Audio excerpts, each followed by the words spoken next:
Outsider. I'm your host, John Mountier, and my guest today is Matt Nelligan, a candidate for town board in the town of Guilderland.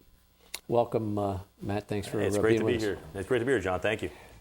No, I wanted to run. You know, it's interesting. One of the things that, you know, I look back on, I think about, you know, some of the first book I read that really affected me. It was when I was about 13. I read Barry Goldwater's A Conscience of a Conservative, which I think has become a Bible for people that are conservatives and libertarians, and I still love that book.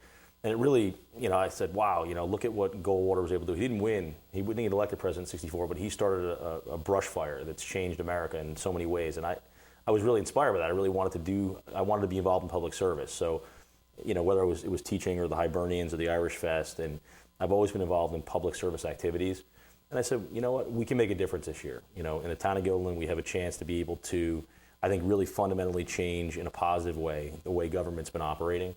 Working with others that you know, that we can really make a difference. People who say, oh, it's been so tough this year with the national government, all the mandates they're putting on people, and government injecting itself into every level of people's lives. The one way they can fight back is to go out this November and vote and say we want something different at the local level. Mm-hmm. And what I've been pushing is, you know, if you think you want term limits at the national level and state level, start here. Let's have a referendum in Guilderland about it. You think we need to limit the power of government, get government off your back.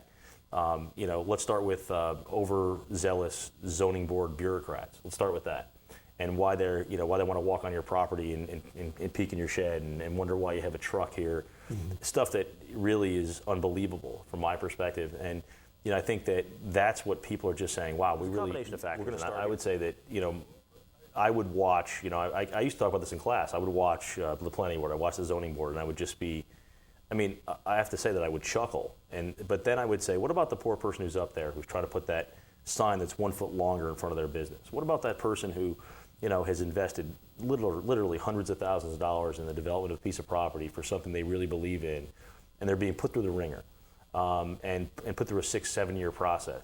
And then told, well, maybe you can't do it, or maybe if you want to do it, here's, you know, on the whim of 1 or 2 people mm-hmm. who aren't elected by anybody. And that really always bothered me. And when I started to look at, okay, where can I make the biggest difference, I felt like, to be honest with you, you look at the kind of crushing tax burden that we have in New York State, and you say, okay, well, you've got the state tax, you've got the sales tax, you've got the federal taxes, you've got all these taxes. Again, let's start locally. I mean, we have, and this is a little known fact, and this is the kind of stuff that really does motivate me, the highest paid town board in the area. I mean, $1,000 a meeting for that job, it's too much. It's way out of whack with the surrounding communities. And I'm thinking, well, we've got the highest paid town board. They're trying to give themselves another raise this year. They gave themselves a raise last year. And meanwhile, we're cutting back on vital services like police. It's just, those aren't the priorities that people want. What I would say is this, you know, when you go into the voting booth, what I always think about on election day, and what I hope the voters in Guilderland think about is, who's looking out for the best interest of the average person, not who's looking out for a special interest or who's looking out for their own self-interest. I think in this election we have a chance to make, you know, a real change, not just one you can believe in, but one that you can actually see results. And in that, I think people have a chance to go out and say, we're sick of what's going on at the state level, we're sick of what's going on at the national level, we don't like the petty politics that we're seeing in town.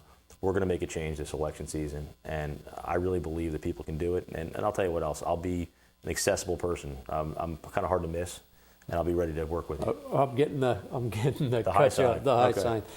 Hey, thanks, Matt, for being with us tonight. We appreciate it. And good luck next week. Thank you. Thanks for watching Capital.